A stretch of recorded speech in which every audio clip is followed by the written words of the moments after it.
Okay, so if you are typing a CEA paragraph, I'm going to show you on Module 5.7 how to do the violinist paragraph. It's the same process for every CEA paragraph though, and I should have the same links posted for you. So this should look very similar whether you're doing the high school teammates carry on paragraph or the violinist paragraph. So you're going to go to our homepage, to modules.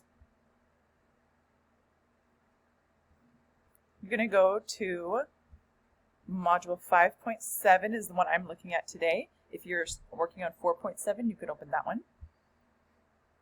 And we're going to open up all of the links. So when you start writing a paragraph, you have to use your resources. You've got to have certain things next to you. If you have a printer, I recommend printing these out to have next to you. Otherwise, you want to have them open in tabs on your computer, or if you have two different computers, maybe you can open the tabs on one computer as like a handout kind of binder, and then this one could be your typing one, whatever works best for you.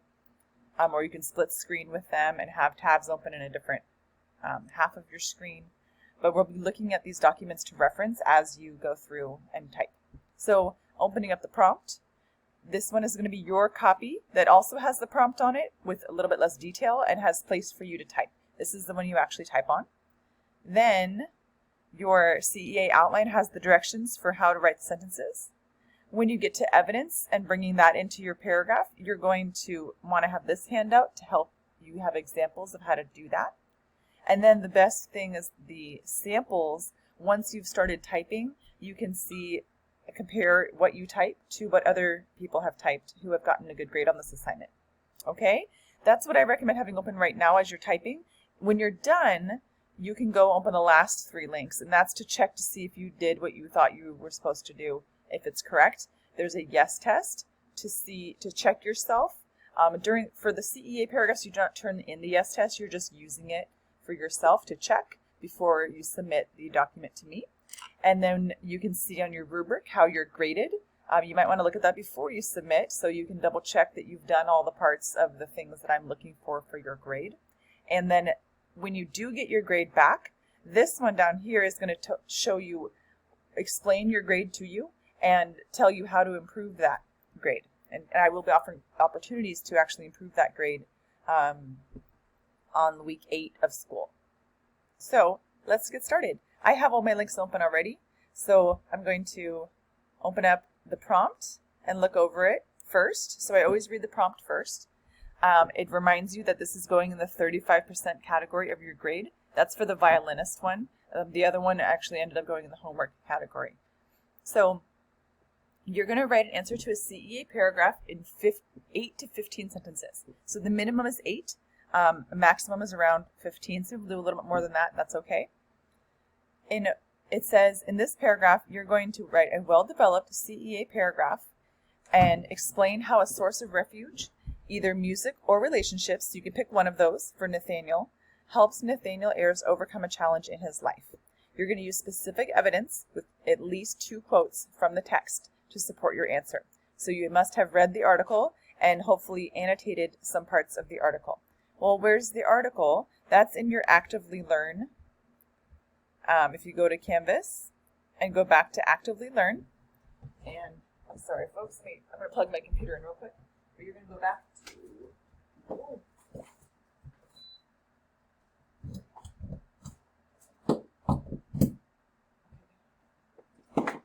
Sorry about that.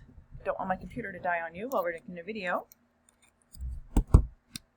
You will go to Actively Learn tab on the left-hand side and click the Actively Learn link. And that's going to get you into the article. This one is for the violinist on 2 strings. So you want to open that one. This article is also in your packet if you want to use the packet instead of looking at the screen again. Let me get into student mode so I can show you how to work on this. Okay, so you've got your article. That's where you're going to get your quotes from. And then you're going to start writing your paragraph. So it says to remind yourself of some of the pointers. So you want to read through this and say, okay, I'm not going to forget. I'm going to make sure I introduce the author and title somewhere in the first 2 sentences. And then I'm going to make sure I cite the author after each quote. In this one, we're going to be using Steve Lopez is the author, so we're going to use Lopez as the citation at the end. And we want to remember when we put our quotes in that they're not naked. So naked quote means you just took a quote. So you took something like, say you're in your article and you have a quote that says da, da, da, da, da. Let's find a quote real quick. I had them. You should have these highlighted because that's what we were supposed to do when we read this article. But I will show you one here. So say I wanted to use this quote. Say I'm going to talk about Nathaniel Ayers' refuge. You have to decide which refuge you want to talk about. Music is probably the easiest one to pick for this one if you are just getting started. I would say this quote here is good evidence that Nathaniel Ayers is enjoying playing music, because it talks about how he closes his eyes and he's in ecstasy, like he's so happy when he starts playing this song. So I'm going to highlight that, and I'm going to take and copy and paste that quote into my paragraph when I want to use it.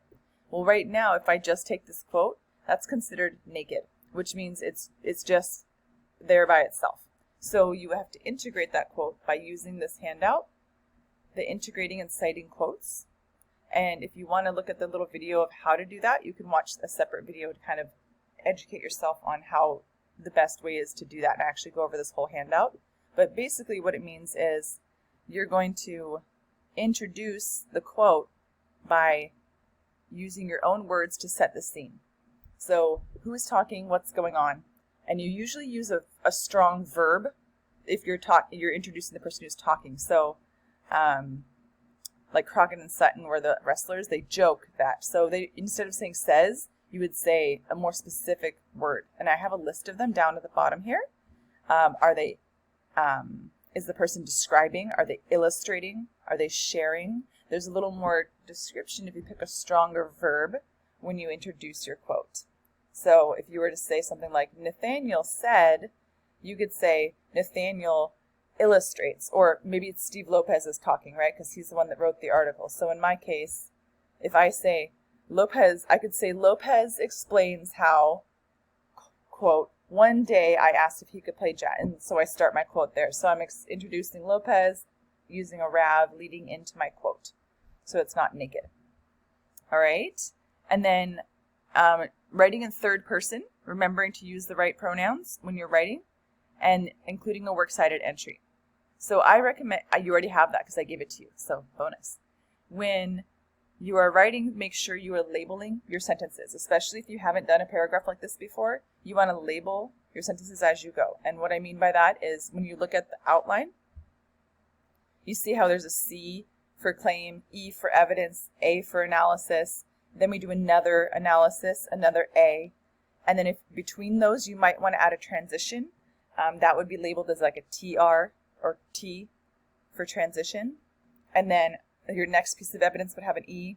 We labeled analysis A, another A, and then your last sentence is a CS, which is a conclusion sentence. So you can see you actually are going to label them when you type them. So it looks like the sample here.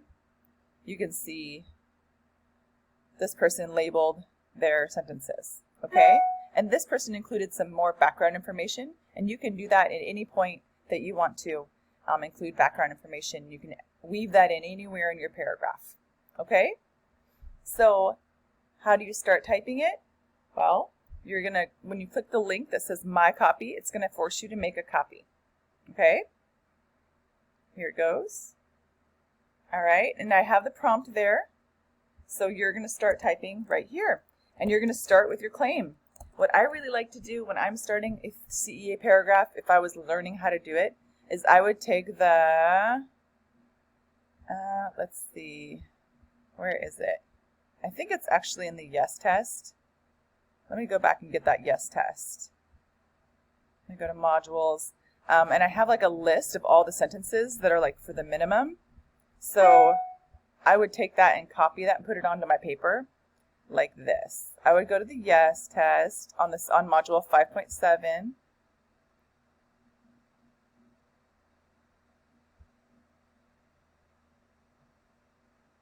And I would take this part up here where it's got like all the labels, and I would copy those over into my paragraph, and I would use that.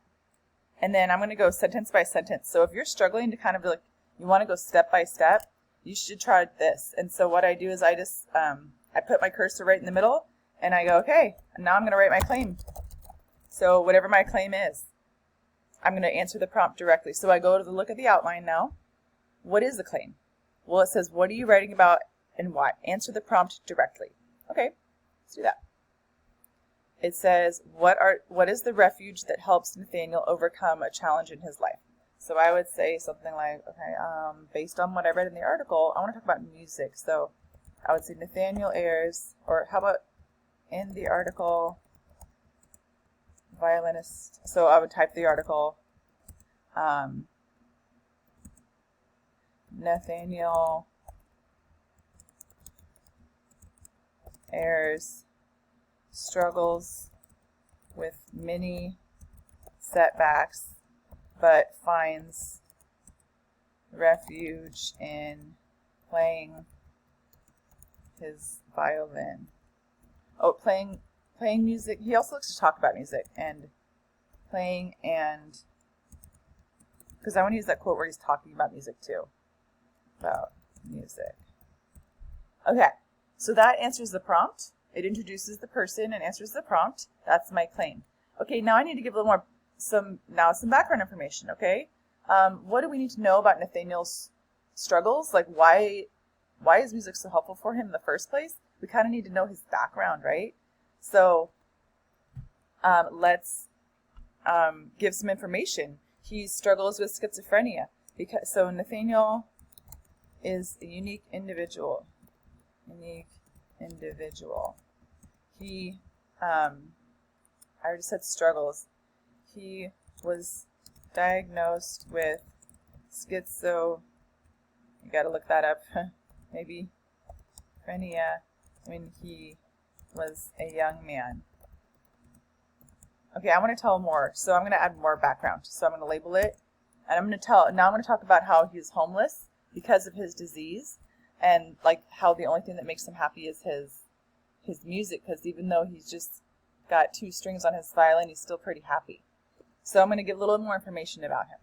Now when I get to my quote, my evidence, I'm going to take my quote from here, and I'm going to just take it straight from the article. I'm going to copy paste into here. I'm going to put my evidence in there. I noticed it's way too big, so I'm going to fix that. And go, I need size 12 and Times New Roman. So I want to make sure it's the right font.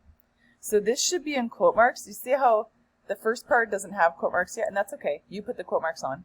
The second part has quote marks. So I'm actually going to put another set of quote marks around it. Okay? And then I'm going to actually change those ones inside to smaller, like apostrophes. If you forget to do that, that's okay. Now, I'm going to put